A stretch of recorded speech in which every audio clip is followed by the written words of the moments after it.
Bab 181, dan Fei dengan emosinya yang berantakan. Hehe, dan kecil, ada apa? Wajahmu tidak terlalu bagus. Apakah Jiang Chen bertabrakan dengan Anda entah bagaimana? Tutor Ye bertanya sambil tertawa. Tidak, aku hanya tidak suka sosoknya yang tegap. Dia pikir dia siapa? Guru? Bocah kecil itu berani menolak niatmu untuk mengambilnya sebagai murid meskipun kamu adalah tokoh dengan karakter seperti itu. Petik 2. Dan kecil, ini sepertinya bukan kamu. Guru tua itu tersenyum. Kapan dan kecil kita menjadi sangat kesal dengan hal-hal seperti ini. Dan Fei sedikit kesal, Guru, Daner menjadi juara untuk tujuanmu karena kebaikan hatiku, namun kamu menertawakanku. Haha, untuk berpikir bahwa Dan Fei semua pria muda di ibu kota tergila-gila juga memiliki sisi seorang gadis muda.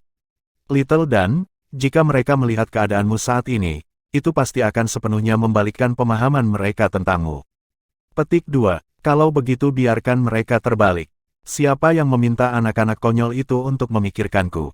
Dan Fei jelas sangat dimanjakan di depan tutor lama, dan bertingkah sangat berbeda dari penampilannya yang tenang dan kompeten selama perjamuan. Baiklah, dan kecil, terlepas dari semua lelucon, Jiang Chen menolakku karena dia mengerti prinsip benar dan salah. Sejujurnya, meskipun saya bisa memberinya beberapa petunjuk tentang jalan bela diri, tetapi saya benar-benar mungkin tidak memiliki kualifikasi untuk menjadi gurunya dalam jangka panjang. Petik 2. Sok terungkap di mata indah Dan Fei. Guru, ini, bukankah penilaian ini terlalu tinggi? Meskipun Dan Fei telah diadopsi oleh tutor Ye sejak dia masih muda dan telah melayani di sisinya sejak itu, dia belum pernah mendengar dia memberikan kata pujian yang tinggi kepada siapapun. Di mata guru tua itu, beberapa anak muda bahkan tidak membutuhkan kata-kata pujian sama sekali. Mereka yang kadang-kadang disebut oleh tutor lama hanya akan mendapat pujian biasa. Tidaklah berlebihan untuk memuji seorang pemuda yang, di sekitar 16 kerajaan, dapat dengan mudah berbicara tentang asal-usul naga Phoenix dan mengeluarkan anggur 9 keagungan Deo. Tapi, dia hanya sedikit lebih beruntung untuk berkenalan dengan seorang ahli yang tidak biasa, itu saja. Dan Fei membantah, tidak mau menerima itu. Guru tua itu tersenyum. Dan kecil, apakah menurutmu ada banyak ahli yang tidak biasa di dunia ini, dan mereka semua duduk di sana sambil memainkan ibu jari mereka, menunggu seseorang untuk berkenalan dan menjalin persahabatan. Ada begitu banyak orang di dalam 16 kerajaan, begitu banyak miliaran orang, jadi mengapa pertemuan yang begitu beruntung tidak terjadi pada Ye Dai? Atau ke Ye Rong, mengapa hal itu tidak terjadi pada orang lain? Mengapa Jiang Chen yang sangat beruntung? Bibir merah Dan Fei berkedut, dia hanya beruntung. Haha, keberuntungan. Hal-hal seperti keberuntungan memang ada. Tetapi bagi Jiang Chen untuk menerima bantuan dari seorang ahli yang tidak biasa, itu bukan hanya masalah keberuntungan. Guru tua itu tertawa. Ngomong-ngomong, menurutku dia terlalu sombong dan pasti akan menderita di masa depan. Untuk tidak mengatakan apapun tentang hal lain, kelompok orang pangeran pertama pasti akan membencinya atas apa yang terjadi hari ini. Petik 2. Kamu Dai. Guru tua itu tertawa. Jika Ye Dai pintar, dia seharusnya tidak memusuhi Jiang Chen sejak awal. Jika dia tidak cukup pintar, maka saya akan mengatakan bahwa mimpinya menjadi putra mahkota hampir berakhir. Sebaliknya, meskipun anak itu Ye Rong selalu tidak menonjolkan diri, siapa yang mengira bahwa dia akan memiliki tekad seperti itu kali ini untuk melakukan perjalanan puluhan ribu li ke kerajaan timur untuk merekrut Jiang Chen. Bocah itu Ye Rong tidak sederhana, oke. Petik 2. Guru, apakah menurutmu Ye Rong juga tidak buruk? Dan Fei memiliki kesan terbaik tentang Ye Rong dari semua pangeran. Meskipun Ye Dai terlihat cukup menawan, anggun, tinggi dan kuat dengan sikap seorang pria terhormat, tetapi Dan Fei cukup tajam dan sangat cerdas sehingga keterampilan pengamatannya sangat kuat dan dia sebenarnya tidak mengagumi sifat-sifat yang ditampilkan Ye Dai. Itu agak Ye Rong yang cerdas, tetapi memiliki udara megah di tulangnya. Ye Rong benar-benar membuat langkah yang baik dalam menempatkan taruhannya pada Jiang Chen. Tutor tua itu menutupi hal-hal saat dia mengubah topik pembicaraan. Dan kecil, lakukan perjalanan ke Istana Selatan dan siapkan beberapa barang untukku. Naga Phoenixku, Ai, tidak disarankan untuk menunggu lebih lama. Tutor tua itu mengkhawatirkan naga Phoenix miliknya. Meski proses pengebiriannya tidak rumit, dia tetap tidak nyaman menyerahkannya kepada orang lain. Dia memutuskan untuk melakukannya sendiri, tetapi beberapa hal harus dipersiapkan terlebih dahulu. Ya, Danner akan segera melakukannya. Dan Fei tahu apa yang akan dilakukan guru tua itu, tetapi dia adalah seorang gadis dan tidak berhak untuk berpartisipasi dalam hal seperti ini. Jangan terburu-buru, aku akan menulis daftar untukmu. Bagaimana lagi yang akan Anda lakukan? Dan Fei memiliki beberapa ikatan dengan Penatua Ning dari Istana Selatan. Karena itu, ketika dia perlu melakukan sesuatu, dia akan selalu mencari Elder Ning. Sayangnya, Penatua Ning kebetulan sedang keluar ketika dia tiba di Istana Selatan. Dan Fei menyerahkan daftar itu kepada rekannya dan berkata, ini adalah beberapa item yang diinginkan oleh Tutor Ye. Pilih yang terbaik dan jangan memperdulikan harganya. Ya Nona dan Fei, pelayanmu tahu itu bahkan tanpa instruksimu. Mohon tunggu sebentar Nona dan Fei, barang-barang ini akan membutuhkan waktu untuk dipersiapkan. Petik 2, dan Fei mengangguk, tolong persiapkan mereka sesegera mungkin. Dia berjalan ke sudut lobi dan menemukan kursi untuk duduk. Dia tidak suka berdiri di konter karena orang selalu berjalan melewatinya. Terutama para pria yang berjalan mondar-mandir, tatapan mereka selalu tidak jujur saat mereka menyapu mereka bolak-balik ke tubuhnya. Meskipun watak dan Fei baik, dia tidak pernah menyukai penampilan yang mengingatkannya pada serigala lapar. Gadis luar biasa seperti dia adalah pemandangan unik di kerajaan Sky Laurel. Bahkan jika dia bersembunyi di sudut, dia masih diberi banyak tatapan mesum. Mereka menyapu ke atas dan ke bawah tubuhnya tanpa meninggalkan. Jika bukan karena penampilannya yang pantas dan sopan yang memproyeksikan aura menakjubkannya sendiri, banyak dari mereka akan datang dan mencoba untuk mengobrol dengannya. Dan Fei sebenarnya jarang menunjukkan wajahnya di depan umum. Sebagian besar waktunya dihabiskan untuk belajar di sisi tutor lama. Sebagian besar pria yang paling sering dia hubungi adalah putra bangsawan dan murid kerajaan Sky Laurel. Meskipun putra bangsawan ini terkadang konyol, mereka sedikit banyak akan menahan diri karena mereka tahu identitas dan Fei, bahkan jika mereka memiliki pemikiran tertentu. Mereka takut dengan kehadiran tutor lama dan tidak berani keluar jalur. Namun, tidak banyak orang di masyarakat yang tahu siapa dan Fei. Dan Fei merasa sangat tidak nyaman dengan semua tatapan ini yang memeriksanya. Dua orang lagi masuk pada saat ini. Itu sebenarnya Penatua Ning dari Istana Selatan dengan Qiao Baishi di sisinya. Dan Fei, Penatua Ning adalah seorang pebisnis dan dia telah lama membentuk kebiasaan yang baik untuk mengamati segala sesuatu di sekitarnya. Dia mengamati seluruh lobi segera setelah dia menginjakkan kaki melewati pintu. Dan Fei sangat luar biasa sehingga mata Elder Ning langsung tertuju padanya, meskipun dia sedang duduk di sudut. Ini adalah seseorang yang Elder Ning harus menjilat. Dia memiliki senyum di wajahnya saat dia menyapa Dan Fei dengan antusias. Dan Fei, aku bertanya-tanya mengapa aku mendengar begitu banyak obrolan di pagi hari. Kami memiliki tamu terhormat di sini. Mengapa Anda duduk di sini? Bawahan saya sangat tidak kompeten. Datang-datang, duduklah di rumahku. Dan Fei terkejut ketika dia melihat Elder Ning. Dia hampir tidak berani menyapanya. Kamu kakak perempuan Ning. Penatua Ning tertawa terbahak-bahak, siapa yang akan begitu bosan berpura-pura menjadi aku? Penatua Ning menggerutu, dia dalam suasana hati yang luar biasa hebat. Dia senang melihat reaksi seperti itu. Sejak dia meminum Four Seasons Eternal Spring Pill, dia sepertinya telah kembali ke masa mudanya dan dia bertemu dengan tatapan heran kemanapun dia pergi. Penampilan ini membuat Elder Ning meluap dengan lebih percaya diri. Saudari Ning, Anda, dan Fei tidak dapat menemukan kata-kata yang tepat pada saat itu. Baiklah, jika kamu ingin mengatakan bahwa aku sudah cukup tua sebelumnya, kamu bisa melanjutkan dan mengatakannya. Aku tidak akan keberatan, hehe. Penatua Ning dengan hangat meraih tangan Dan Fei dan berkata, Baishi, ini Dan Fei, saudara perempuanku yang baik. Dan Fei, ini adalah asistenku yang baru direkrut Qiao Baishi. Dia memiliki banyak potensi. Baishi menyapa Nona Dan Fei. Qiao Baishi tersenyum. Dan Fei mengangguk sedikit. Halo, rekan itu telah selesai menyiapkan barang-barang pada saat ini dan berjalan mendekat. Nona Dan Fei, barang-barangnya sudah disiapkan. Apakah Anda ingin melakukan inventarisasi? Petik 2. Bagaimana Dan Fei bisa menginventarisasi alat dan bahan yang dibutuhkan untuk pengebirian di depan Penatua Ning dan Qiao Baishi? Itu terlalu memalukan. Dia buru-buru berkata, tidak apa-apa. Dia kemudian berbicara dengan wajah memerah kepada Penatua Ning, Kakak Ning, Tuan Tanah masih memiliki beberapa hal untuk diurus. Aku harus kembali. Dan Fei merasa semuanya sangat aneh hari ini. Keberadaan Jiang Chen yang menyimpang telah muncul di perjamuan ulang tahun Tuan Tanah tanpa peringatan, ini membuatnya merasa bahwa segala sesuatunya agak aneh. Dan sekarang, setelah bertemu dengan kenalan lamanya, Elder Ning, sepertinya dia tiba-tiba menjadi 20 tahun lebih muda. Ini bahkan lebih aneh. Apa yang terjadi hari ini? Mengapa semuanya begitu aneh dan aneh? Dan Fei mulai curiga bahwa dia sedang bermimpi. Berjalan ke pintu, Elder Ning berbicara sedih. Dan Fei, Anda benar-benar terburu-buru hari ini.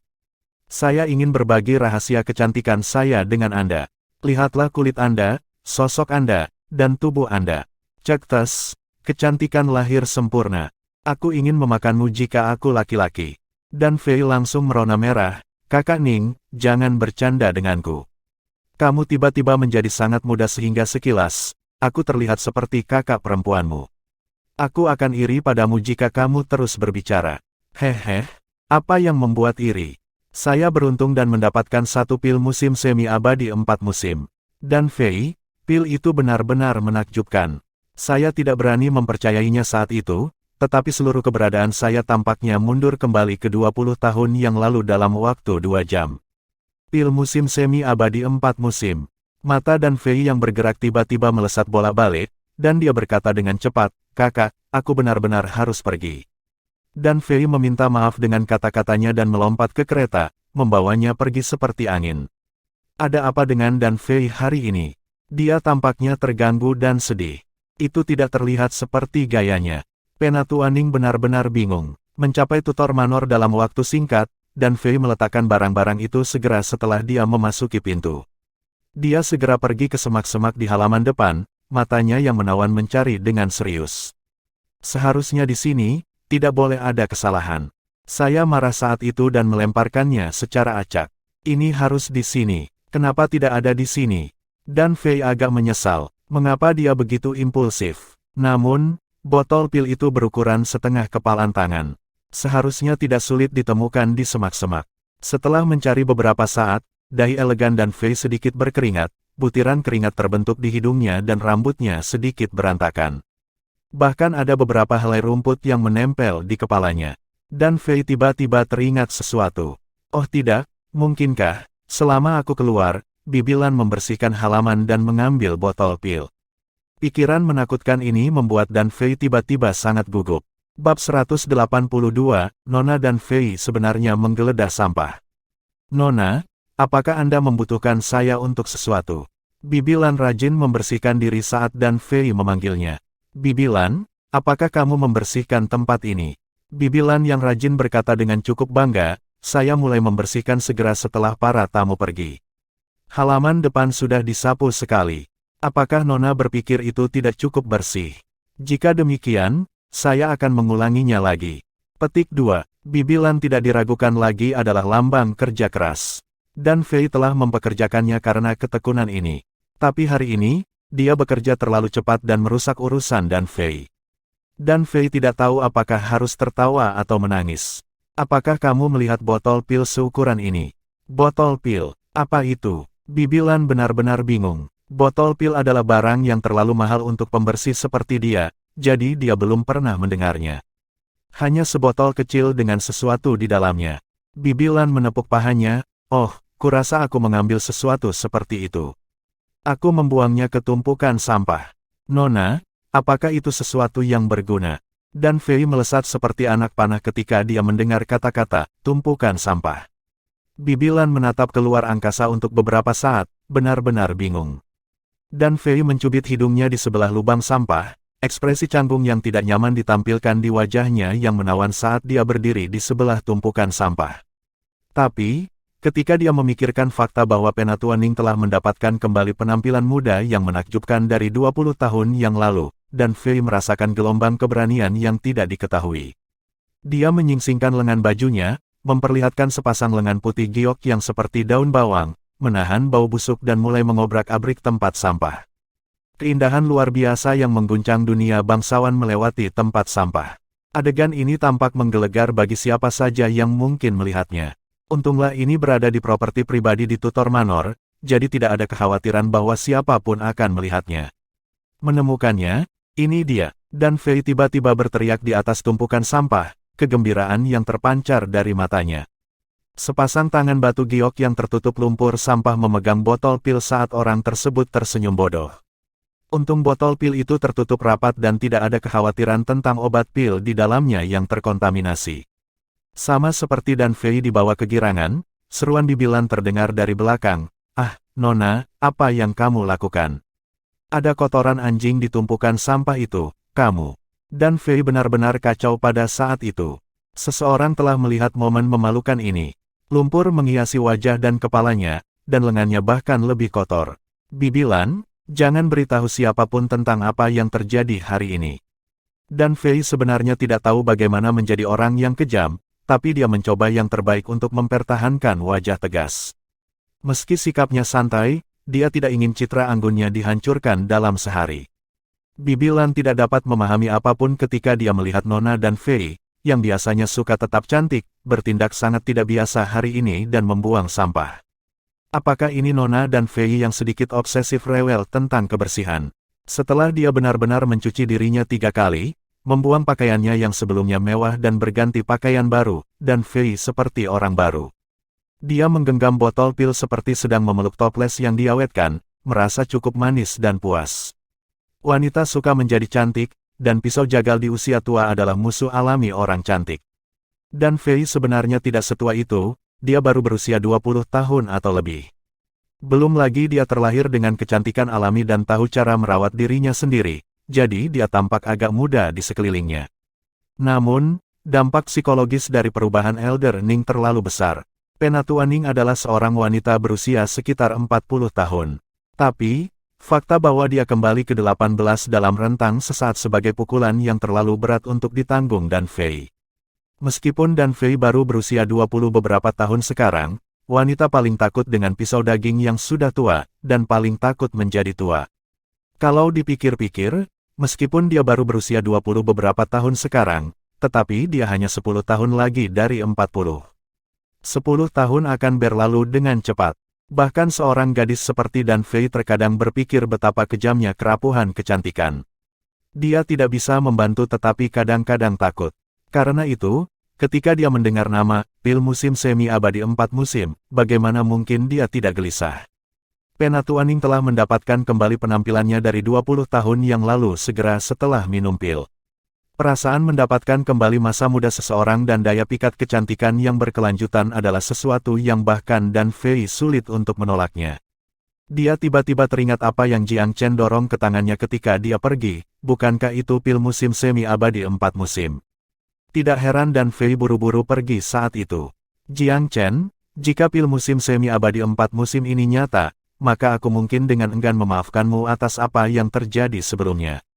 Dan Fei berbaring di tempat tidurnya dan menyandarkan kakinya di kursi, memikirkan kembali hal-hal yang telah terjadi hari ini. Pemuda abadi dan penampilan yang bertahan selama surga. Orang itu berbicara dengan sembrono tetapi sepertinya menyinggung efek dari pil musim semi abadi 4 musim. Mungkinkah pil ini ada hubungannya dengan dia? Ketika pikiran Dan Fei berkelana ke sini, dia tiba-tiba duduk. Jejak perenungan mendalam ditampilkan di wajahnya yang cantik. Rahasia Naga Phoenix, anggur 9 keagungan Deo, ada 1000 trik di lengan Jiang Chen ini. Bukan tidak mungkin untuk mengatakan bahwa pil musim semi abadi 4 musim ini ada hubungannya dengan dia, bukan? Petik 2. Dan Fei dengan ringan menggigit bibir merahnya saat beberapa bercak merah terbang ke wajahnya yang memesona. Ketika Jiang Chen kembali ke rumah, dia melihat saudara-saudara Kiao benar-benar telanjang, berlutut di halaman depan dan membawa tongkat di punggung mereka. Ketika mereka melihat Jiang Chen kembali, kepala mereka terkulai hampir ke selangkangan celana mereka. "Tuan muda," Sue Tong merasa agak canggung melihat Jiang Chen masuk dan berjalan memberi salam. "Apa ini? Menanggung tongkat sebagai hukuman?" Jiang Chen berkata dengan bayangan senyum. "Tuan muda, orang-orang ini tidak akan bangun tidak peduli apa yang saya katakan. Mereka mengatakan bahwa jika saya tidak mengalahkan mereka, mereka akan berlutut sampai mati." Sue Tong agak pasrah. Meskipun dia adalah kapten dari 8 pengawal pribadi, dia tidak tahan untuk menyentuh saudara-saudaranya sendiri. "Sue Tong, berhenti mengoceh seperti wanita, oke? Mengapa kamu tidak berani bergerak ketika kami yang tidak takut akan rasa sakit? Kemarahan Qiao Shan muncul ke permukaan. Jiang Chen berjalan dengan marah dan menginjak kedua pantat mereka, membuat wajah mereka mencium tanah. Kalian berdua, bangun dan berhenti terlihat seperti orang bodoh. Tidak, kedua saudara itu memiliki temperamen seperti bagal. Ini salah kami kali ini. Jika Anda tidak memukul kami akan memukul diri kami sendiri. Nomor 2, kamu memukulku duluan. Kami akan bergiliran sampai kami tidak bisa bergerak lagi. Qiao Shan memanggil. Kedua bersaudara ini adalah orang yang menepati janji karena mereka benar-benar mengambil tongkat dan mulai memukuli satu sama lain secara brutal. Mengenakan jumlah pertunjukan yang tepat akan baik-baik saja. Pasti Qiao Baishi yang mengajari kalian trik ini, bukan?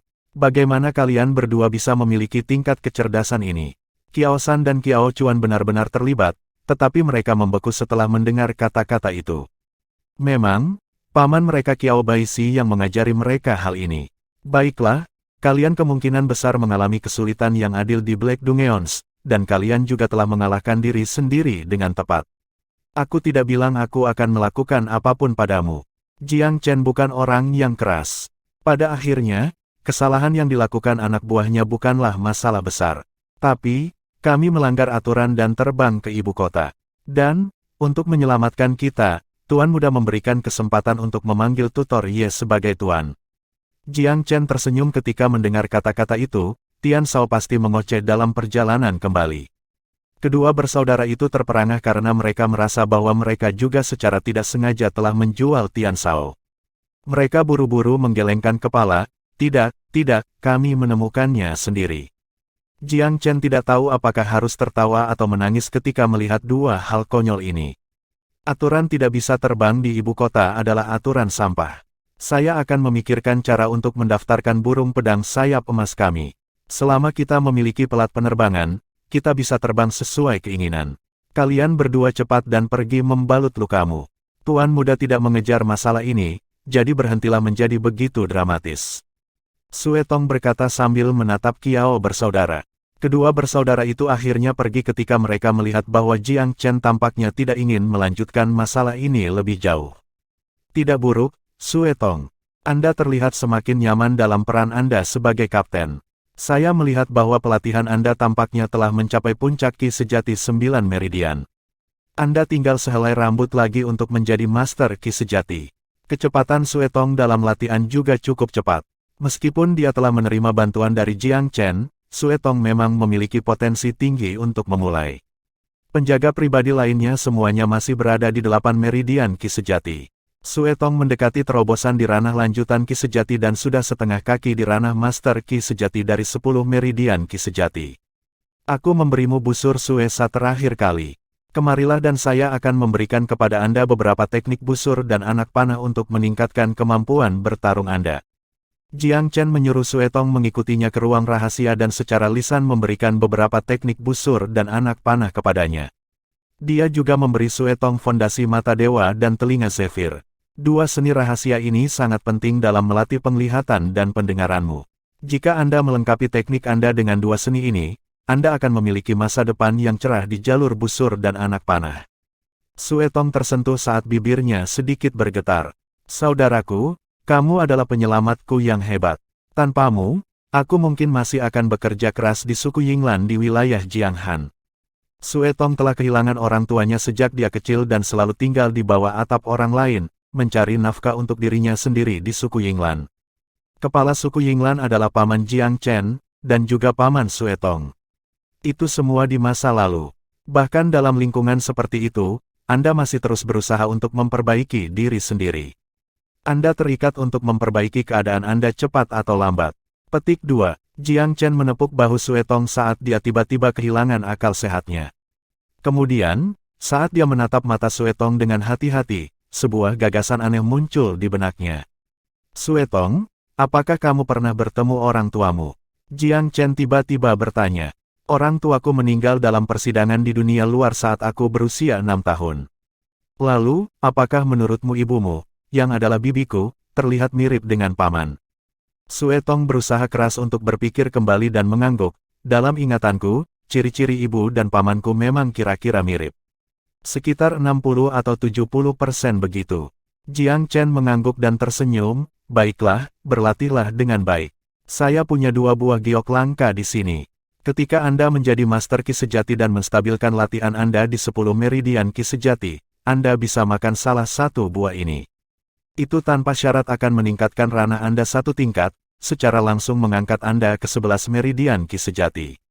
Petik 2. Apa? Jiang Chen telah memberikan salah satu buah giok langka kepada ayahnya, dengan 2 yang tersisa. Sekarang, dia menghadiahi Sue Tong dengan 1 yang tersisa. Dia berencana memberikan buah terakhir kepada siapapun yang berhasil menembus Master Ki Sejati terlebih dahulu di antara para penjaga pribadi. Ingat, kamu hanya perlu mengambil salah satu buah giok langka. Mengambil lebih banyak tidak akan berpengaruh. Dari yang tersisa, berikan kepada siapapun di antara penjaga pribadi yang naik ke Master Ki Sejati terlebih dahulu. Saya akan memberikan keduanya kepada Anda untuk diamankan sekarang. Petik 2. Bab 183, Masa Depan Sepupu Muda Jiang Yu. Baru saja mengirim Sue Tong yang gembira dalam perjalanannya, Jiang Chen berjalan ke halaman dalam. Dia telah tiba di ibu kota selama beberapa hari sekarang, tetapi sudah lama sejak dia terakhir mengobrol dengan ayahnya, Jiang Feng. Cener, ku dengar kau baru saja berpartisipasi dalam pesta ulang tahun pelindung Raja Roh Kerajaan ini. Jiang Feng bertanya ketika dia melihat Jiang Chen dalam suasana hati yang baik. Ya, apakah Anda juga mengawasi ini, ayah? Petik 2. Haha, aku secara alami memperhatikan hal-hal seperti ini. Ini adalah Raja Roh Pelindung Kerajaan. Ai, kapan aku, Jiang Feng, mencapai alam seperti itu dalam pelatihanku? Jiang Feng bertanya dengan ekspresi kekaguman di wajahnya. Tidak ada yang tidak mungkin di jalur Dao bela diri.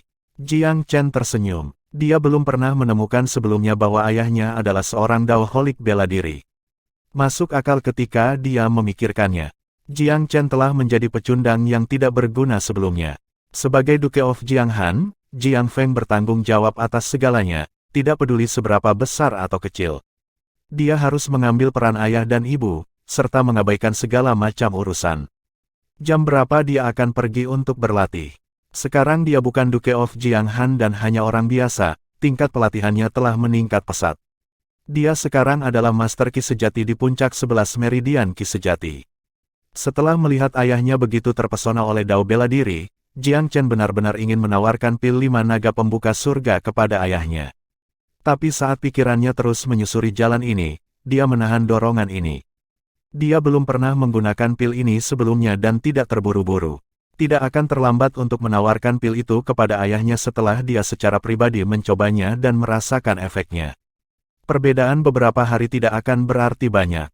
Jiang Chen sudah membuat persiapannya dalam perjalanan kembali dari tutor manor.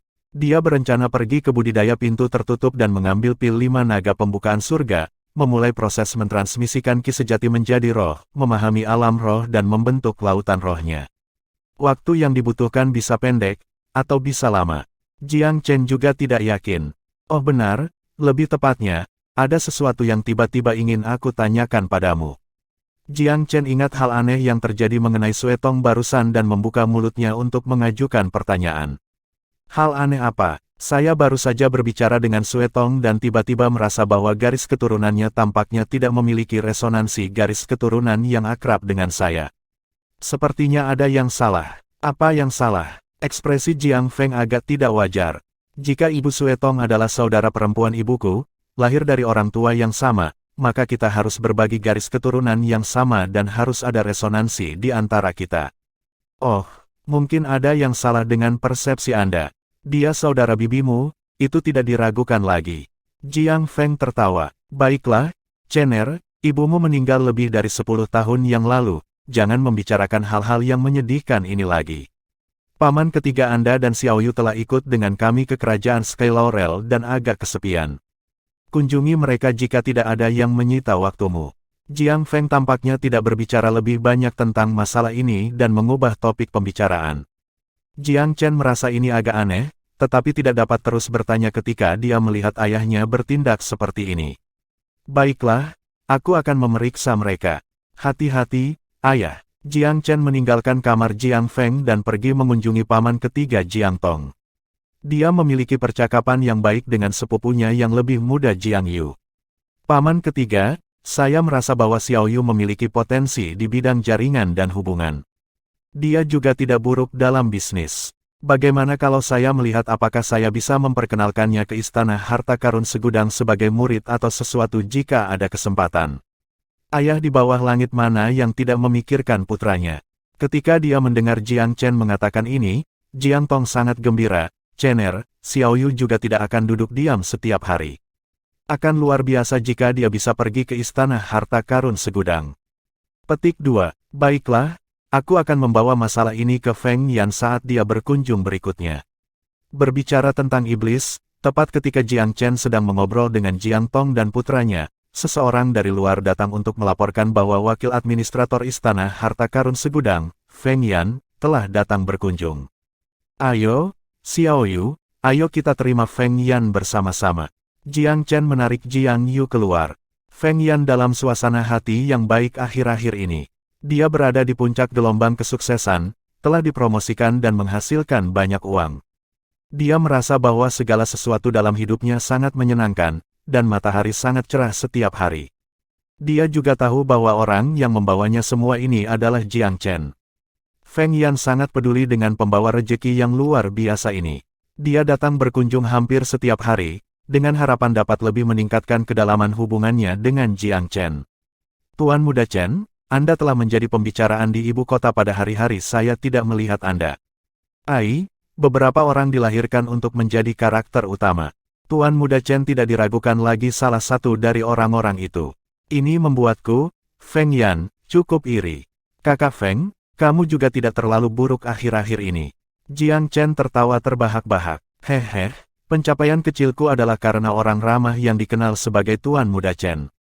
Postur Feng Yan cukup sopan dan tepat. Dia tidak berani memanggil saudara Jiang Chen atau semacamnya, tetapi dengan sangat hormat memanggil Jiang Chen, Tuan Muda Chen. Ini adalah baik hormat dan intim.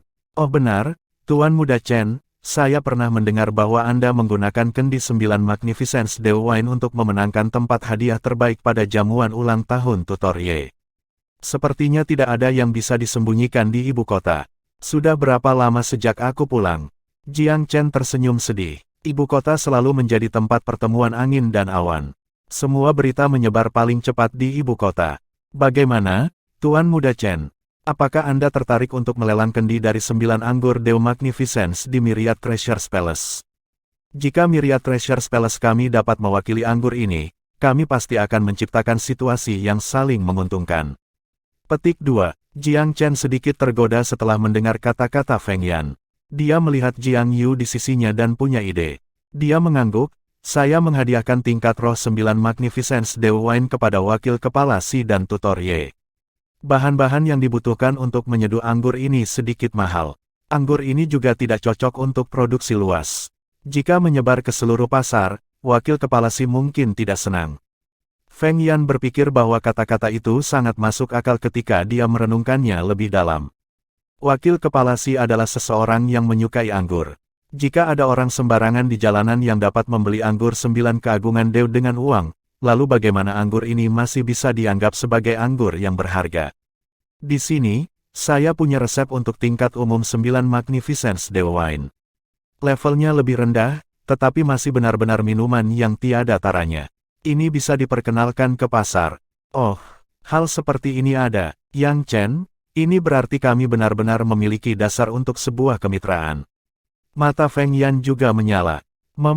Aku berencana untuk menempatkan adik sepupuku Jiang Yu yang bertanggung jawab atas masalah ini. Feng Yan, apa pendapatmu tentang aku menggunakan resep anggur ini untuk membeli saham dan mendapatkan tempat untuk adik sepupuku di Istana Harta Karun Segudang? Feng Yan mulai, dan segera tersenyum, tidak akan ada yang lebih baik.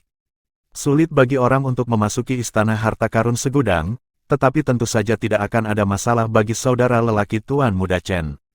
Saya akan melapor ke wakil kepala Si dan saya yakin dia tidak akan mengecewakan Anda. Feng Yan adalah seorang pria yang bertindak dan segera mengambil cuti untuk kembali dan berdiskusi dengan Si Xiaoyao. Xiao Yu, aku telah membuka jalan untukmu. Anda sendirian begitu Anda memasuki Myriad Treasures Palace. Petik 2. Jiang Yu sangat menghargai, saudaraku, aku tidak akan mengecewakanmu.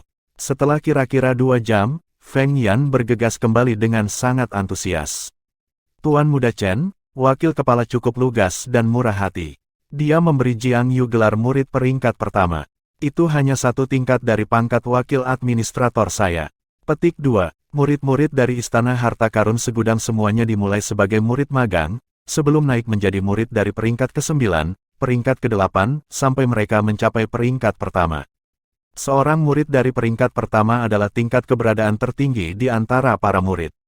Melanjutkan ke atas akan menjadi posisi manajemen menengah wakil administrator, administrator senior. Wakil kepala Si juga mengatakan bahwa selama adik laki-laki Jiang Yu tampil dengan baik di dalam istana, dia tidak akan ragu untuk membuat pengecualian dan membimbingnya. Feng Yan tersenyum. Jiang Chen bisa merasakan ketulusan Si Xiaoyao. Feng Yan, kembalilah sekarang. Saya akan meminta Jiang Yu membawa resep anggur besok dan bernegosiasi dengan kalian. Saya tidak akan menanyakan detailnya sama sekali, itu akan sepenuhnya tergantung pada Jiang Yu. Petik 2. Feng Yan tersenyum, dengan hadirnya Tuan Muda Chen, kami tidak akan berani menganiaya adik laki-laki Jiang Yu. Haha, kalau begitu aku akan kembali dulu dan menunggu kunjungan adik Jiang Yu besok. Petik 2. Dapat dilihat bahwa Feng Yan cukup proaktif tentang masalah ini dan sangat menginginkannya berhasil. Jika dia melihat masalah ini, maka dia pasti akan membuat pencapaian besar. Untuk 1, tak perlu dikatakan bahwa bahkan tingkat umum 9 Magnificence Dew Wine akan menjadi transaksi yang sangat menguntungkan. Mereka juga tidak hanya akan menyerap Jiang Yu ke dalam Myriad Treasures Palace tetapi juga lebih meningkatkan hubungan mereka dengan Jiang Chen pada saat yang sama. Xiao Yu, aku memberimu resep untuk tingkat umum dari 9 anggur embun keagungan sekarang. Malam ini, pikirkan tentang bagaimana Anda ingin menangani pembicaraan. Jangan terlalu akomodatif dan kehilangan keuntungan Anda. Jangan picik juga dan hanya punya uang di depan mata, mengerti? Petik 2. Saudaraku, aku akan memiliki batasanku. Sebuah cahaya yang gatal untuk melihat tindakan berkilau di mata Jiang Yu. Jiang Chen menuliskan resep anggur tingkat umum, mengucapkan beberapa kata penyemangat sebelum mengirim Jiang Yu dalam perjalanan. Dia kemudian memanggil anak buahnya, meninggalkan beberapa instruksi dan mengumumkan bahwa dia akan berkultivasi secara tertutup. Jiang Chen tidak memberikan kepada dunia luar pentingnya budidaya pintu tertutup kali ini. Hanya dia yang tahu bahwa dia berencana untuk secara resmi mengambil pil 5 naga pembukaan surga dan mempersiapkan serangannya ke alam roh. Kekurangan kekuatannya masih membuat tangan dan kakinya terikat berkali-kali. Beberapa hal tidak akan sulit sama sekali jika dia cukup kuat. Perseteruan dengan Istana Utara misalnya. Jika dia cukup kuat, dia bisa saja menggulingkan mereka dan membantai semua perampok. Tak satu pun dari masalah berikutnya akan muncul. Jiang Chen telah mempelajari pelajarannya dan ingin meningkatkan kekuatannya. Dengan suara gemerincing, dia menuangkan beberapa pil 5 naga pembukaan surga. Dia menutup matanya dan mulai menggunakan Boulder's Heart untuk mulai merasakan pil ini. Ketika kekuatan mentalnya terkunci pada salah satu dari mereka, koneksi magis menyebabkan Jiang Chen membuka matanya. Itu dia, Jiang Chen menyingkirkan pil lainnya. Untuk pil seperti ini, minum satu saja sudah cukup. Tidak ada manfaat dalam mengambil lebih banyak. Jiang Chen duduk bersila dan memasuki kondisi meditasi. Dia membahas informasi mengenai pil 5 naga pembukaan surga dalam benaknya sekali lagi. Dia membuka mulutnya dan menelan pil ini. Efek obat yang kuat segera menyebar ke seluruh tubuh ini. Seolah-olah ada lautan yang bergelombang di dalam tubuhnya, 5 naga ganas membalikkan gelombang yang kacau dan berlari liar merajalela. Membuat Ki menjadi naga, menempa tubuh, mengubah Ki sejati menjadi Ki roh, menyatukan lautan roh. Segala macam gagasan akrab melintas di kepala Jiang Chen sebagai langkah demi langkah. Ia mulai memanipulasi 5 gelombang kekuatan yang berlarian seperti kuda yang telah melepaskan halter mereka. The Five Dragons Opening Heaven's Pil telah menyerap esensi dari 5 elemen. Pil yang dibentuknya mencakup ke-5 atribut. 5 kekuatan sebenarnya membentuk keseimbangan dengan seluruh surga dan dunia. Untuk seorang praktisi Dao bela diri, tubuh fisik adalah dunia kecil. Jika seorang praktisi ingin meningkatkan atau menerobos untuk menjadi praktisi yang lebih kuat, dia harus terus memperluas dan meningkatkan dunia kecil di dalam tubuhnya. Mirip dengan dunia yang lebih besar, atribut dari 5 elemen adalah fondasi yang membentuk dunia kecil tubuh fisik. Pil Jiang Chen adalah untuk membelah dunia kecil yang seimbang. Pada kenyataannya, setiap praktisi melatih 5 Qi di dalam tubuh mereka di alam Qi yang sebenarnya. Yang disebut 5 Qi berhubungan dengan 5 organ. 5 Qi ini juga berhubungan dengan 5 elemen. Kecuali, banyak praktisi yang naik ke alam roh terkekang oleh berbagai batasan, dan fondasi mereka tidak cukup kuat sehubungan dengan 5 elemen. Inilah sebabnya mengapa beberapa orang bisa melangkah jauh ketika mentransmutasikan Qi sejati menjadi roh, sementara yang lain selalu ragu-ragu di sekitar awal alam roh. Bab 184, Pil 5 Naga Pembuka Surga, akhirnya memasuki alam roh. Kekuatan Pil 5 Naga Pembukaan Surga memang keras dan ganas. Bahkan dengan arahan Jiang Chen, kekuatan dao bela diri terbentuk menjadi serangan yang praktis merupakan ledakan besar di dalam tubuhnya. Harus dikatakan, rasa sakit yang dibawa ke tubuh manusia dari serangan semacam ini cukup menakutkan. Bahkan dengan fondasi kuat Jiang Chen di alam Qi yang sebenarnya, dia masih sangat kesakitan dari serangan semacam ini sehingga dahinya berkeringat dingin. Seolah-olah organ vital dan isi perutnya dikocok berkeping-keping dan direformasi, sebelum dikocok berkeping-keping dan direformasi sekali lagi. Siklus ini berulang sebagai 5 gelombang tirani kekuasaan mengamuk melalui sistem Jiang Chen. Waktu berlalu hari demi hari di tengah siklus yang tidak pernah berakhir ini. Seiring berjalannya waktu, Jiang Chen menjadi terbiasa dengan rasa sakit yang dibawa oleh serangan ini. 5 sumber kekuatan yang mengamuk juga perlahan-lahan dijinakkan dan secara bertahap ditenangkan dalam tubuh Jiang Chen. Adapun dantian Jiang Chen, itu sudah berubah menjadi bola mendung abu-abu, seolah-olah itu adalah lautan bintang di dalam kehampaan yang tak terbatas, memberi seseorang perasaan yang halus. Jiang Chen mengamati dirinya sendiri secara internal dan tahu bahwa langkah awal modifikasi pil terhadap tubuhnya telah selesai. Bentuk awal dari lautan Qi telah terbentuk di dalam dantiannya. Kegigihan lautan Qi ini tidak buruk. Jiang Chen menyelidiki sedikit dan menemukan bahwa lautan Qi yang abu-abu dan berkabut tampaknya mengandung kekuatan yang kuat. Jiang Chen membuka matanya, ketidakpercayaan tertulis di seluruh wajahnya. Siapa yang mengira bahwa menyerang alam roh akan begitu mudah berhasil? Itu memang lebih mudah daripada yang dipikirkan Jiang Chen. Meskipun kekuatan dari 5 naga pembukaan surga pil telah kuat, tapi itu hanya menempatkan Jiang Chen melalui cobaan dengan rasa sakit, bukannya membawa dia bahaya yang sah.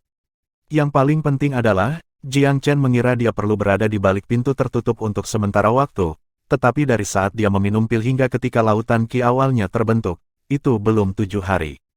Sepertinya waktu yang dibutuhkan lebih sedikit daripada yang kukira. Jiang Chen cukup puas dengan hasil budidaya pintu tertutupnya kali ini.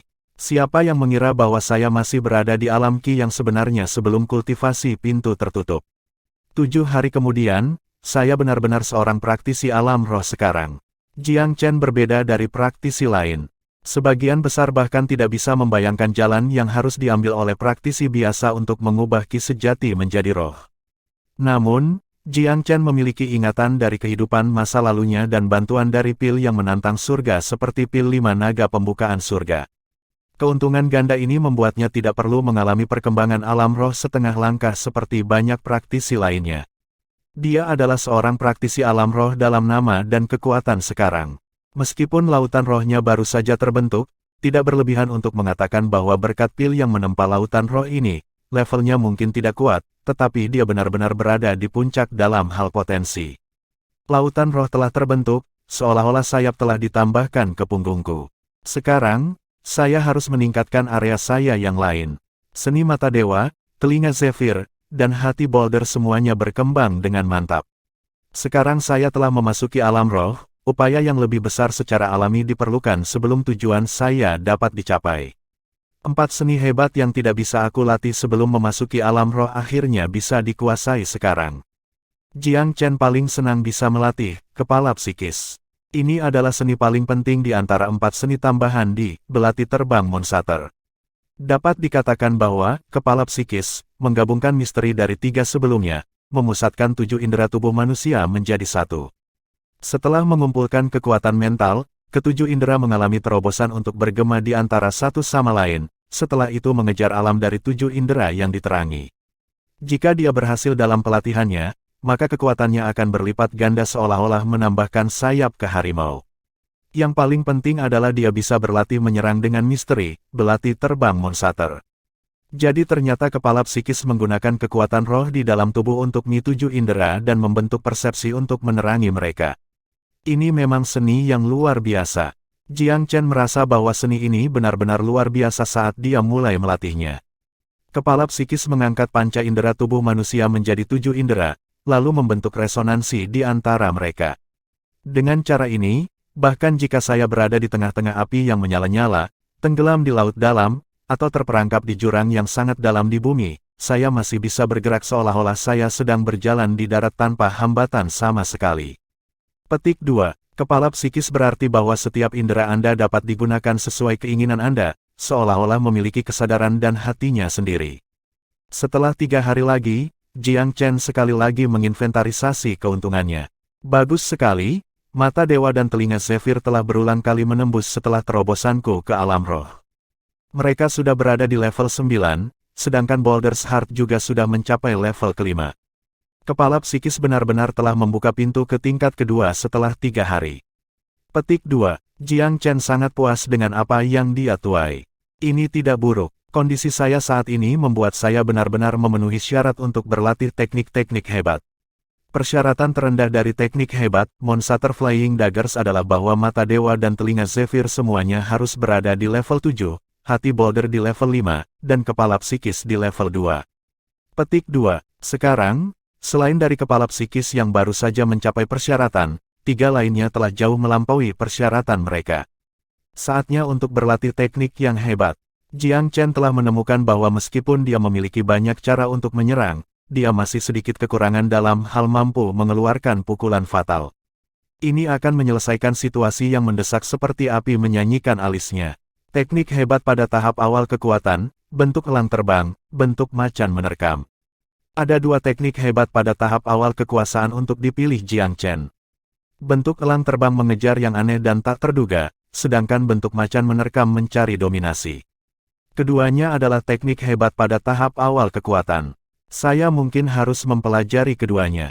Jiang Chen berpikir saat dia mulai mempelajari misteri keduanya. Formulir elang terbang mengamanatkan pemahaman tentang misteri angin, karena ia menggunakan ritme angin untuk menimbulkan cedera yang aneh dan tak terduga. Bentuk harimau menerkam di sisi lain, menekankan keganasan air yang tak terkendali. Seolah-olah ombak dan laut yang bergelombang menerkam seperti serigala yang melompat, menelan lawan sepenuhnya.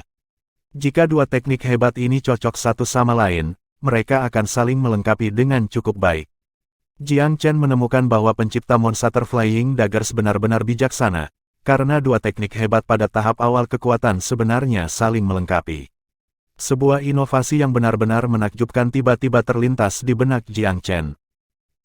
Saat saya melatih Divine Ion's Fist, salah satu tangan saya adalah bulan dan tangan lainnya adalah matahari. Apakah akan ada efek yang sama sekali berbeda jika saya menggabungkan arti dari Divine Ion's Fist dengan 2 teknik hebat ini? Elang terbang dengan tangan kiri, menerkam harimau dengan tangan kanan. Mereka akan menjadi seperti bulan dan matahari. Lawan pasti tidak akan tahu bagaimana bertahan melawan serangan semacam ini. Pikiran tiba-tiba ini sangat menggelitik minat Jiang Chen.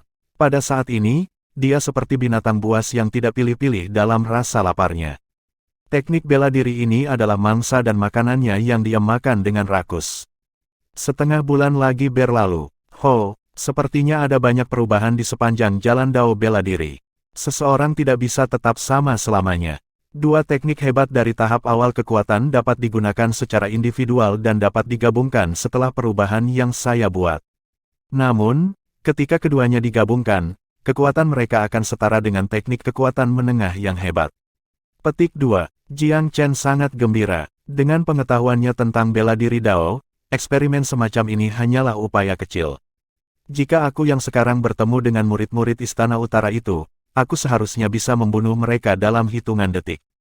Bahkan jika saya bertemu Liu Ken itu, saya masih memiliki peluang 70 hingga 80% untuk mengalahkannya jika saya menggabungkan teknik-teknik hebat. Petik 2. Jiang Chen sangat percaya diri. Jiang Chen mengkonsolidasikan kembali genggamannya pada Divine Ion's Fist dan Fast Ocean Current Splitter selanjutnya. Setelah memasuki alam roh, semua teknik bela dirinya sekali lagi telah ditingkatkan dalam semua aspek. Secara khusus, kekuatan serangan telah mengalami perubahan besar. Tutor Ye memberiku medali kerajaan Skylaurel kemungkinan besar karena dia mempercayakan semacam harapan kepadaku. Namun, kata-katanya benar. Saya, Jiang Chen, adalah diri saya sendiri. Saya tidak perlu membatasi tindakan saya karena siapapun.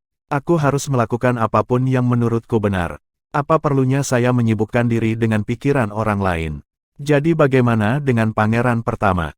Bagaimana dengan Istana Utara? Mengapa saya, Jiang Chen, harus mengakomodasi orang-orang ini? Mulai sekarang, saya akan menginjak-injak siapapun yang menjadi batu sandungan atau penghalang di jalan Dao bela diri saya. Petik 2. Setelah menerobos ke alam roh, kepercayaan diri Jiang Chen telah meningkat cukup banyak. Pada saat ini, Jiang Chen tetap berada di balik pintu tertutup selama sebulan penuh. Tuan muda, Anda telah muncul dari pintu tertutup. Tuan muda, tatapan Jiang Chen menyapu para pengikutnya satu persatu. Baiklah, bagus, sepertinya kalian tidak mengendurkan latihan kalian selama ini karena kalian semua sudah membaik. Sue Tong khususnya tidak mengecewakan Jiang Chen. Dia telah menembus kejajaran Master Ki sejati seperti yang dia harapkan. Sue Tong, aku kagum dengan potensimu. Saya akan bekerja keras untuk berjuang menjadi orang kedua yang menembus ranah Master Ki sejati. Guo Jin enggan tertinggal. Di bulan ini, Guo Jin, Wen Ziki, dan Qiao bersaudara semuanya telah menembus 8 meridian Ki sejati dan memasuki 9 meridian. 3 lainnya sedikit lebih lambat dibandingkan, tetapi mereka bisa memasukkan 9 meridian Ki sejati kapan saja.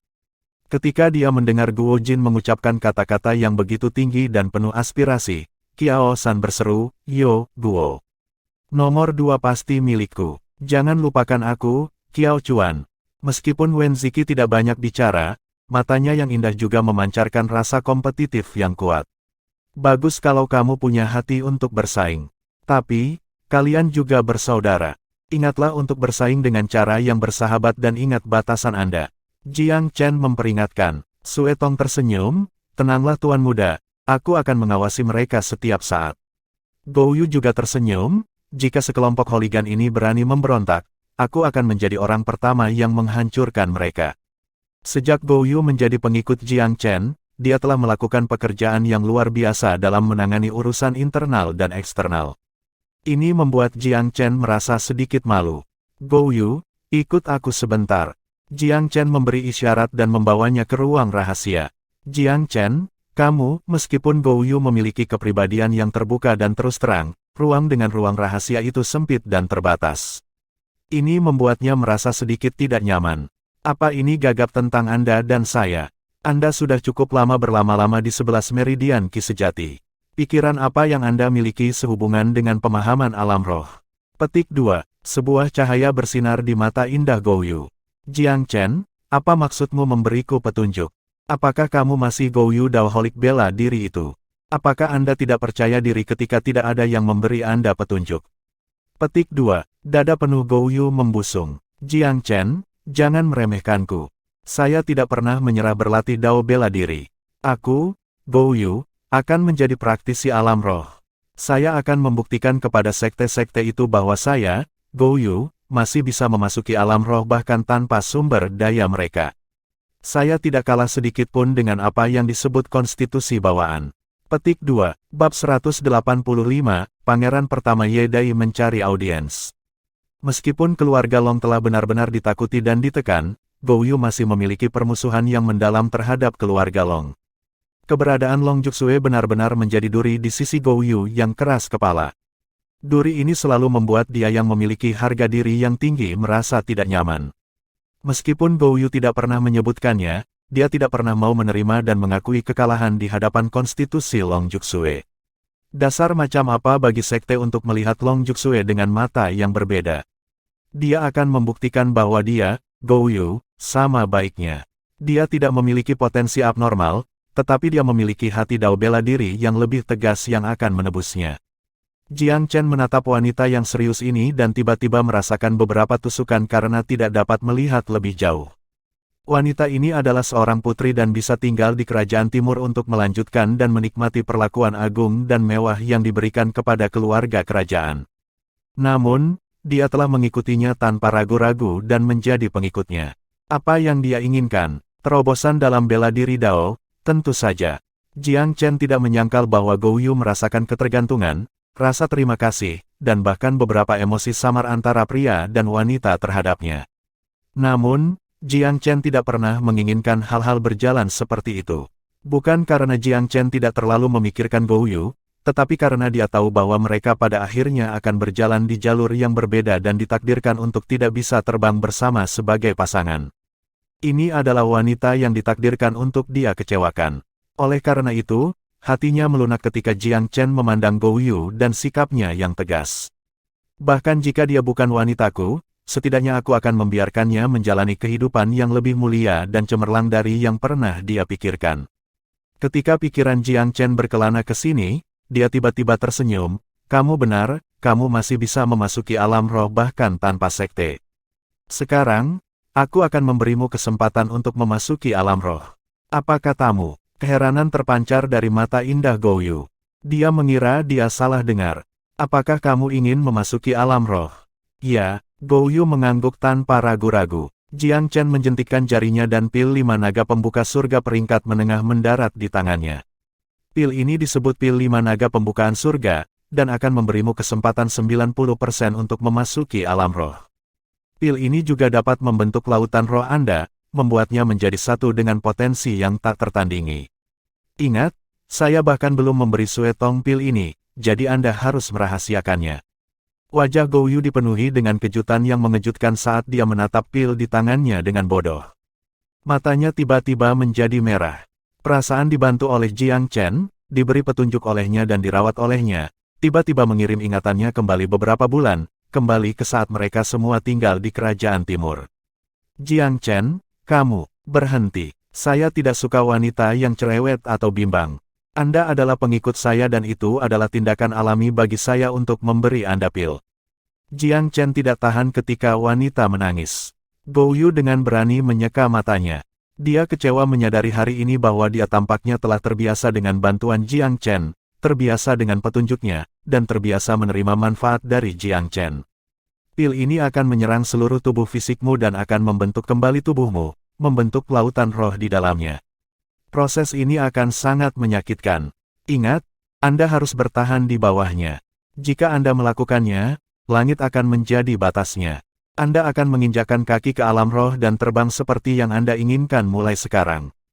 Gou Yu dengan ringan mengerutkan bibirnya karena dia tidak bisa lagi menemukan kata-kata yang tepat untuk mengekspresikan emosinya saat ini.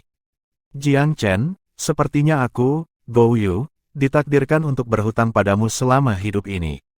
Hidupku adalah milikmu kapanpun kamu ingin meminta anugerah ini. Aku tidak menginginkan hidupmu. Aku hanya berharap bahwa kamu akan selalu tetap menjadi Gou Yu Timur yang ulet dan pantang menyerah yang memiliki pandangan hanya pada dao bela diri." Gou Yu mulai saat Jiang Chen melewatinya dan berjalan keluar. "Jiang Chen, kamu benar-benar iblis. Anda memiliki saya, Gou Yu Timur, jatuh begitu tak berdaya ke dalam jurang yang dalam yaitu Anda," gumam Gou Yu pada dirinya sendiri. Lupakan. Saya telah melakukan semua ini secara sukarela. Jiang Chen, tahukah Anda, keunggulan Anda telah merusak pandangan dunia saya. Saya lebih sukarela dan bahagia kehilangan diri saya dalam jurang Anda daripada menghabiskan sisa hidup saya di antara yang biasa-biasa saja. Aku tahu, aku tidak layak untukmu, dan jarak yang sangat jauh memisahkan kita. Namun, bahkan jika saya seorang budak atau pelayan, saya masih bersedia mengikuti Anda selama sisa hidup saya. Apakah Anda tahu? Kemegahan yang kau pancarkan dengan sembarangan sudah cukup untuk menerangi seluruh duniaku. Gou Yu hampir mengoceh dalam kekonyolan yang gelisah. Dia berdiri di sana di ruang rahasia, senang dan sedih. "Tuan muda, pangeran pertama Ye Dai ada di luar mencari audiensi." Seseorang dengan cepat menyampaikan laporan ini ketika Jiang Chen keluar. "Kamu Dai." Jiang Chen terkejut dan kemudian melambaikan tangannya. "Ditolak, Tuan muda. Pangeran Ye Dai ini memiliki wajah yang tebal dan menolak untuk pergi. Dia mengatakan bahwa jika Tuan muda tidak menerimanya, Anda pasti akan menyesalinya selama sisa hidup Anda." "Menyesali, karena dia." Jiang Chen tertawa dingin dan berpikir bahwa bawahannya mungkin tidak dapat mengusir Ye Dai. "Abaikan dia, aku akan mengusirnya." Ketika dia berjalan ke pintu, dia memang melihat Ye Dai berdiri di sana. Tubuhnya yang tinggi dan bugar seperti pohon willow yang bergoyang tertiup angin. Sikapnya canggih dan anggun. Dia menyajikan pemandangan yang agak menyenangkan jika orang hanya mempertimbangkan penampilannya. Jiang Chen, aku berencana untuk berdiri di sini dan tidak pergi sampai aku melihatmu. Ye Dai tersenyum tipis, seolah-olah keduanya bukan rival yang memiliki beberapa gesekan di antara mereka, dan merupakan kenalan lama. Jiang Chen tersenyum tipis, pangeran pertama. Hubungan antara kita berdua tampaknya tidak cukup akrab untuk lelucon membosankan seperti itu untuk dipecahkan. Ye Dai tidak memikirkannya saat dia mempertahankan sikapnya yang anggun. Jiang Chen, aku akui bahwa aku sedikit tidak senang dan bahkan sedikit iri padamu pada hari perjamuan ulang tahun guru terhormat itu. Namun, ketika saya kembali ke rumah, saya merasa bahwa ini bukan cara untuk mendekati sesuatu. Sejujurnya tidak ada perseteruan maut di antara kami berdua. Anda sekarang adalah pemegang medali kerajaan Sky Laurel, dan saya adalah pangeran yang paling didukung dan dicintai di kerajaan Sky Laurel. Mengapa kita berdua harus terlibat dalam persaingan satu sama lain alih-alih kerjasama? Petik 2. Kerjasama. Ye Dai, apakah kamu mabuk? Apa yang ada untuk bekerja sama di antara kita berdua? Petik 2. Itu belum tentu demikian. Ye Dai menggelengkan kepalanya dan berbicara dengan serius. Kamu bisa bekerja sama dengan nomor 4 di rumahku, jadi kamu pasti bisa bekerja sama denganku. Apakah Anda pikir saya, Jiang Chen, adalah seseorang yang akan menjadi pengkhianat dan mengubah siapa yang saya dukung? Jiang Chen tersenyum dingin. Jiang Chen, kamu bisa memikirkannya. Saya bahkan bisa menjadi mediator dan meminta Anda berbaikan dengan Istana Utara jika Anda mengangguk. Masalah Anda membunuh murid-murid mereka dapat diselesaikan dengan senyuman. Orang mati sudah mati, mereka yang hidup pasti tidak bisa terlibat dalam konflik tanpa akhir karena orang mati. Dan Anda tahu, saya memiliki banyak kontak dalam sekte pohon berharga. Dengan potensi Anda pasti akan memasuki sekte pohon berharga di masa depan. Saya benar-benar dapat membuka jalan bagi Anda dan mempermudah Anda untuk menerima posisi yang lebih tinggi. Tambahan, berhenti. Jiang Chen tidak sabar. Ye Dai, apa yang ingin kamu katakan? Anda ingin merekrut saya dapat memberitahu Anda dengan jelas, saya tidak tertarik. Petik 2, hanya karena nomor 4 selangkah lebih maju dariku dan melakukan perjalanan ke kerajaan timur. Ye Dai tidak mau menerima ini. Dia hanya orang yang oportunistik. Jika bukan karena fakta bahwa aku sibuk saat itu, aku pasti akan melakukan perjalanan ke kerajaan timur juga jika aku tahu orang sepertimu ada. Anda tidak percaya saya Jiang Chen. Apakah Anda pikir nomor 4 benar-benar dapat melawan saya untuk posisi putra mahkota? Apakah Anda benar-benar bersedia bergaul dengan seorang pangeran tanpa latar belakang dan membuat kesalahan yang akan mempengaruhi sisa hidup Anda? Jiang Chen tertawa. Ye Dai, kamu berbicara dengan penuh semangat, tapi aku sama sekali tidak tertarik dengan perjuangan putra mahkota dan apa yang disebut usaha kerajaan besar ini. Aku membantu Ye Rong karena dia temanku, dan kamu, Ye Dai, bukan temanku. Sesederhana itu. Kalau begitu kita juga bisa berteman. Ye Dai buru-buru berkata, saat aku memasuki Black Dungeons ditakdirkan bahwa kita berdua tidak akan menjadi teman.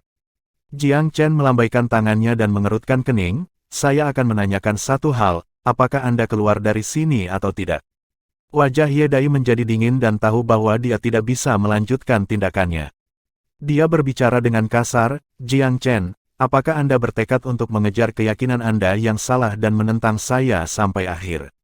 Menentangmu, Anda terlalu banyak berpikir. Kembali dan lihat bayangan Anda di genangan air kencing Anda sendiri. Apakah sesuatu seperti Anda layak untuk saya, Jiang Chen, menentang Anda? Baiklah, sangat bagus. Jiang Chen, suatu hari Anda akan membayar harga yang mahal untuk kekeraskepalaan dan ego Anda. Kemudian, kamu akan menangis, berteriak, dan berlutut di depanku, memohon pengampunan. Ye Dai meninggalkan kata-kata kejam ini dan pergi dengan lengan bajunya yang mengembang. Dia memiliki harapan besar kali ini dan dengan paksa menahan rasa jijiknya saat dia bertindak sebagai seseorang yang baik dan perhatian kepada orang-orang berbakat, berharap untuk akhirnya merekrut Jiang Chen. Dia juga tahu bahwa akan sulit baginya untuk secara terbuka menindas Jiang Chen begitu dia memiliki medali. Karena dia tidak bisa secara terbuka menindasnya, mengapa tidak merekrutnya? Ye Dai menemukan bahwa keuntungan merekrut Jiang Chen jauh lebih banyak daripada kerugiannya. Hanya ada satu kelemahan karena dia harus menyelesaikan masalah dengan Istana Utara dan Luoji. Tapi manfaatnya akan tak terhitung. Namun, dia menemukan bahwa rencananya yang disusun dengan hati-hati semuanya sia-sia. Meskipun dia memiliki segala macam kelebihan dan latar belakang yang mengesankan, jadi bagaimana dengan itu? Jiang Chen tidak memperhatikan semua itu sama sekali. Jiang Chen menggelengkan kepalanya, dia tidak tahu apa yang harus dia lakukan. Dia baru saja akan kembali ke dalam ketika derap kaki kuda tiba-tiba terdengar dari ujung jalan yang lain. Seorang pria di atas kuda dengan cepat mendekati Jiang Chen. Adik Jiang, saya pernah mendengar bahwa Anda telah berkultivasi secara tertutup. Apakah kamu muncul hari ini? Orang di atas kuda itu telah melihat Jiang Chen dari jauh dan mengangkat tangannya, memanggil untuk memberi salam. Jenderal Tian. Jiang Chen terkejut melihat orang itu adalah Tian Shao dari Dragon Teeth Guard. Kuda itu berlari kencang ke pintu sebelum Tian Shao tiba-tiba menarik tali kekangnya, membuatnya berhenti total. Tian Shao melompat turun dan membungkus Jiang Chen dalam pelukan beruang besar. Adik laki-laki, kami belum melihatmu selama sebulan. Pangeran keempat agak merindukanmu. Petik 2. Jenderal Tian memiliki pegas di langkahnya. Sepertinya Anda sudah mendapatkan beberapa keuntungan baru-baru ini. Jiang Chen tertawa. Dan itu semua berkatmu. Anda memberi saya kesempatan untuk mengajukan pertanyaan tentang tutor Ye terakhir kali. Setelah petunjuknya, saya merasa bahwa saya telah maju di jalur dao bela diri itu lagi dan telah merasakan tepi alam roh setengah langkah. Tian Shao telah berada di puncak alam Qi yang sebenarnya sehingga merupakan terobosan luar biasa bahwa dia telah mencapai alam roh setengah langkah. Oh benar, aku lupa memberitahumu, Lin Qianli telah melepaskan belenggu fana dan naik ke alam roh tingkat pertama. Tiba-tiba, dia menjadi salah satu murid paling berprestasi di Istana Selatan. Peluangnya untuk memasuki sekte pohon berharga dalam rekrutmen terbuka berikutnya sangat tinggi. Tian Shao juga merasa sedikit kagum pada Lin Qianli ketika dia memikirkannya. Jantung bela diri Lin Qianli cukup tegas. Saya tidak terkejut bahwa dia bangkrut. Jiang Chen tersenyum. Aku harus memberi selamat padanya lain kali aku melihatnya. Tian Shao tersenyum, sudah kubilang bahwa begitu kamu menghabiskan waktu bersamanya, kamu akan menemukan bahwa dia benar-benar teman yang berharga. Dia menyanyikan pujian Anda sekarang, dan muncul di depan orang-orang jika mereka bahkan mengisyaratkan sesuatu yang buruk tentang Anda. Kalian berdua memiliki persahabatan yang tumbuh dari pertukaran pukulan. Petik 2. Jiang Chen tersenyum, mengangguk, dan kemudian bertanya, oh benar, Tian Tua, apakah Anda datang mencari saya karena sesuatu yang khusus? Tian Shao menepuk dahinya, ai, lihat aku. Saya hampir lupa tujuan resmi kunjungan saya. Perburuan musim gugur alam labirin yang diadakan setiap 5 tahun sekali akan berlangsung dalam 10 hari. Apakah Anda tertarik untuk berpartisipasi? Perburuan musim gugur alam labirin. Jiang Chen menatap, apa itu tadi?